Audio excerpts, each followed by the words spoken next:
welcome. It's Brian, and this is Guitar Solo Reactions. And today, I'm doing the ultimate arrogant thing, and that is I am going to do a reaction to me playing guitar from 14 years ago in a band I was in called the Black Math Quartet. That was kind of like a funk rock fusion kind of band. I was quite a bit older than all the other guys in the band, all stellar musicians. Matt Reid on trumpet, incredible player. Tony Sedano on bass. He's got a huge channel that I'll probably link in here. That's a reaction channel. That's enormous. And then Liam O'Connor on drums. We kind of bonded instantly over Thin Lizzy and had a lot of stuff in common. So anyway, so like I said, this is one of our, a video from a live gig, probably 13, 14 years ago. I am for some reason wearing a suit and tie as a ironic kind of smart ass statement. I'm playing a Paul Reed Smith SE, this hollow body that, probably semi-hollow body that cost me, I don't know, $500-600, and I proceeded to put probably $1,000 into it as far as pickups and all sorts of stuff. And then the person that bought it, you know, it was in decent shape. Totally loved it. So I was like, cool. Using a Mesa Boogie Electrodyne, which was a combo with a 12-inch speaker. That was literally the heaviest amp I've ever had. And I was so happy to get rid of that. I mean, it was unbearable. It was like 90 pounds and a huge cab and all of that. I was a huge Mesa Boogie user for a long time. I probably had 10 or 15 of them. Now I have 0. And I'd love to get some of the newer stuff. I know techs hate them, but I always loved them. And I regret selling 1 or 2 of them a lot. I moved over to an Angle after I went through Buddha, Orange, Marshall, stuff like that. And the Angle is unfortunately needs some work, so I use a Paul Reed Smith MT15 for any videos where you hear me playing guitar. So anyway, with all that, let's check this out. I'm sure there'll be some laughs as far as the guitar playing goes. And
I have to quickly chime in and say the size of this place we played was incredibly small.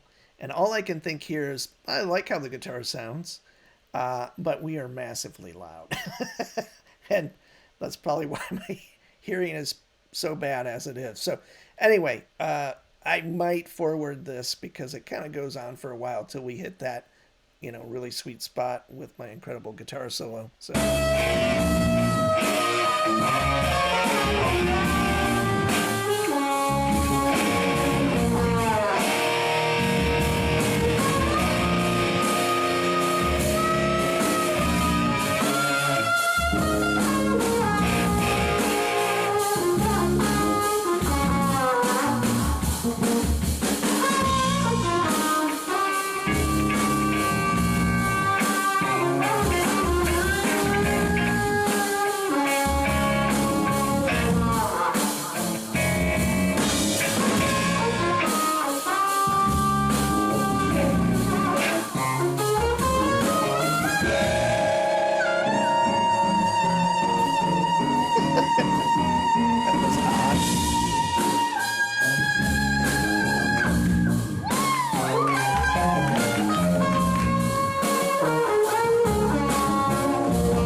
So I'm thinking I'm gonna have to put some chapters in this for like where the guitar, solo starts.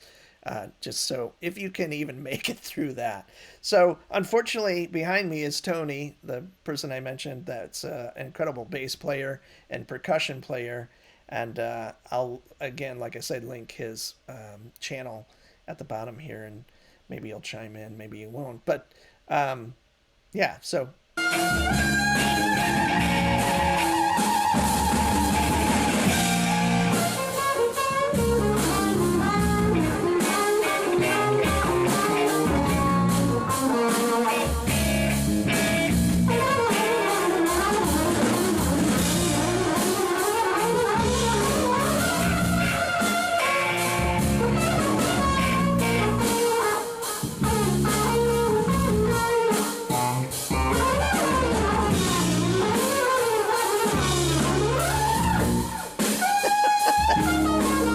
Jesus.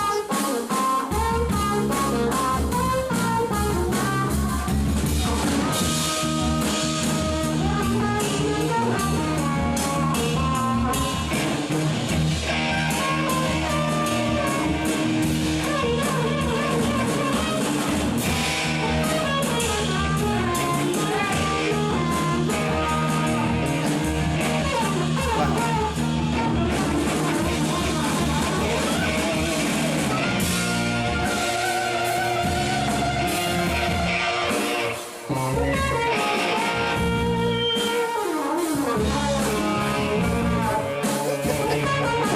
I don't know what was going on between those two, but wherever that guy was trying to go, there wasn't anything there. So maybe he was super drunk and trying to find the bathroom. I have to say, Matt Reid is out of all the horn players I played with, and I've played with many greats, mostly sax players. He was maybe one or of the two, sorry, that played trumpet. Most others were trombone players and the different saxes and stuff. And man, he could really play, or can really play. He's in lives in Colorado and has some projects that are incredible. So anyway, I think we're getting to the guitar solo.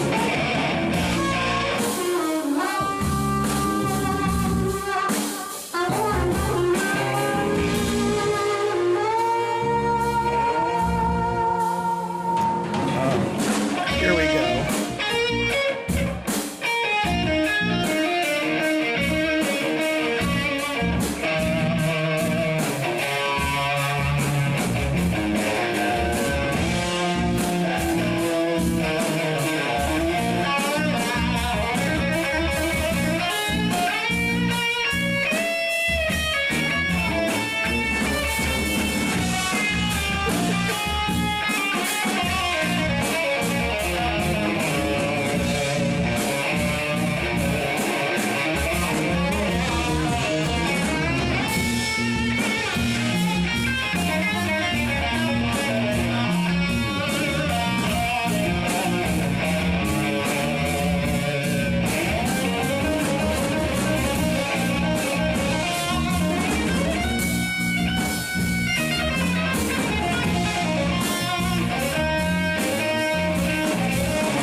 So somewhat painful to watch. But that's what I've always done. It's definitely like I have no concept of a bar line or whatever, and it's just like a free for all over the top of everything.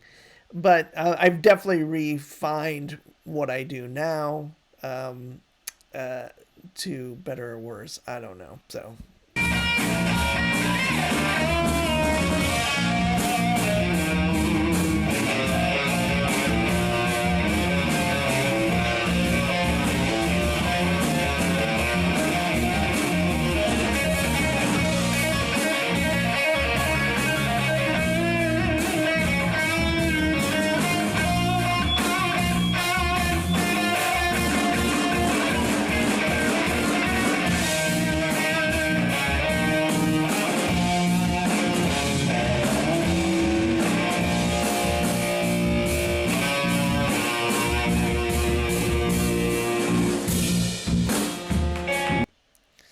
Finally, that's done.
So there you go. Painful as hell. But now you know kind of where I come from, what I've done. I've done bands like this for a long time, all instrumental, lots of configurations. This one has a kind of special place in my heart because it rocked. I mean, I'm a rock player and I've always loved like fusion stuff and kind of like these long form pieces that have a great groove. And that's kind of what this band did. This tune here was the sax players, and it was obviously a pretty loose kind of rhythm section idea with like a melody over the top of it. For me, mine were far more like prog rock, lots of parts that I could barely play, always on the like on the just about the ready to fall off the rails, I guess is kind of what I was gonna say, and they often did. But that's a whole fun thing for music for me. I'm not obviously, if you listen to this at all, you realize I'm not trying to do anything with any commercial potential. So, yeah. So if you watch this and you get to this point, I deeply, deeply appreciate it, and feel free to be as negative as you'd like, and I'll take it with a grain of salt. But yeah, I'm Brian, and this is Guitar Solo Reactions. Thanks for joining me. Thanks.